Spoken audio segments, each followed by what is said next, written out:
So we have some colors already mixed up with our gouache. The key with the gouache consistency-wise is you activate it with water to get it about the consistency of melted ice cream. So you don't want it too thick or too thin, or our drawing here isn't going to come through. We've done a bold drawing with Prismacolor pencil using any dark color, or brown or gray, and drawing in just the dark side, just the shadows. And that's how we're going to get the basis of our darks underneath. And this drawing is going to come through if we have the right consistency with our gouache here. Now the great thing about this is you don't have to use the gouache to render it all.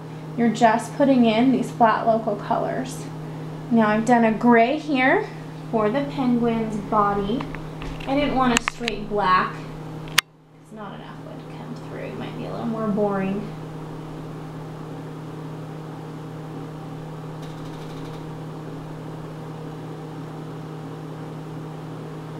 It's seeming to be a little thick, so I'm thinning it out a little as I go. Beautiful thing about gouache is that it can always be reactivated with water. Although that sometimes is not what we want either, so it can be tricky that way.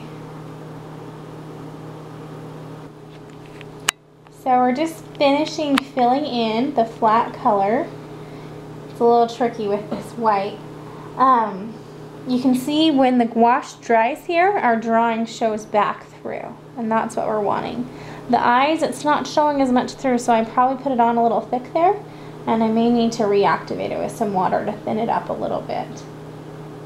But essentially you just want to get all of the areas you want colored in, and including the white, because if it's white and it's just your board, it's going to turn another color when you put your glaze on, your oil turpenoid mix.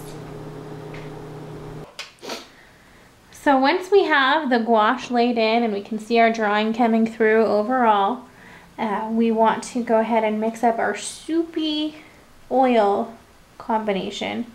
You mix up a dark color of oil, a dark pigment. This happens to be a burnt umber, just like a brown, and turpenoid until you get this soupy texture. See how it thins out, but it looks dark and thick when it's clumped together.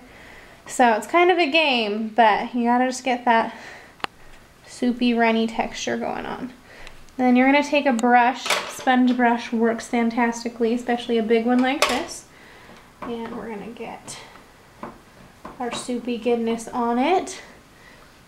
And just one stroke across in each section. Luckily there's no gouache there because we really shouldn't be going over it twice or we're gonna mess up our gouache. So now that our oil layer has dried a little bit, you want to wait at least about 30 minutes or so before you begin your oil lift out process. Now our oil layer here turned out a little bit stripy, but we're going to work with it and we're going to make it work out for us. The most important step now is finding your kneaded eraser. So just your normal kneaded eraser is all it's going to take to do the oil lift out portion. And you just go in to where there's going to be light shining on our penguin. So the top of his head is getting some light. Our light source is coming this way. So we want to make sure that we can see his little head.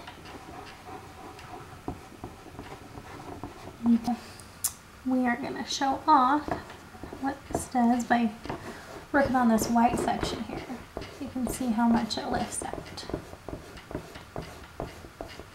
So everything's going to be harmonized by this burnt umber that we have, but we're still going to be able to get our highlights out and to lighten up the areas that need to be lightened. Once you've got your penguin or your character, any illustration that you're doing, once you've lifted out those areas that need to be light, we're going to go ahead and add in our highlights using light colored Prismacolor pencils. We can use a white for the whitest highlights. You can also take areas that maybe we have this yellow-orange here.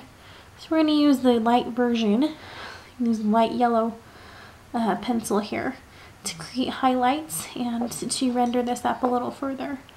When we're putting in the highlights, we'll want to use Prismacolors. Anything area that we want to go darker, either because we lifted out where we shouldn't have, or if we just want to add some extra shadows, you're going to want to do that with the oils. And that way the highlights are going to be sitting up on top, and it's going to really give it a nice luminance to the piece and to your illustration. So make sure that you're using lights for most of your Prismacolors, and darks are going to be mostly with oils. At this point, we've got our highlights all up in there, and now we just need to add some more darks to make sure that it's accurately rendered and that we're giving it a nice luminant feeling that it's being well lit and you have your full range of values. So we're going to use some oil glazing to create some darker values in there.